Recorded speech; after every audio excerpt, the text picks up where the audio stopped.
138 nouveaux cas détectés ce jeudi en France. Depuis le début de la crise du coronavirus dans l'Hexagone, c'est la plus forte augmentation en une journée. Au total, 423 personnes contaminées sont désormais recensées. Parmi ces 423 cas confirmés, nous avons 23 personnes qui sont dans un état grave en réanimation. Enfin, en termes de décès, nous avons désormais 7 personnes décédées, 6 hommes et 1 femme. Parmi ces personnes, la plupart des individus ont plus de 80 ans et la plupart aussi sont atteints de comorbidités.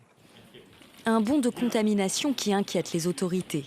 Ce jeudi, face à une épidémie qu'il juge inexorable, Emmanuel Macron a convié une vingtaine de spécialistes de la santé à l'Élysée. Objectif, ralentir la propagation de la maladie qui touche désormais les 13 régions métropolitaines ainsi que la Guadeloupe et la Guyane en Outre-mer. On a évoqué en particulier des questions, mais dont nous n'avons pas la réponse encore. Quelle est l'interaction entre le virus et l'autre? Qu'est-ce que veut dire un patient qui a guéri? Est-il protégé contre une nouvelle infection? Pour être clair, il faut qu'il y ait une recherche sur le vaccin qui se mette en place.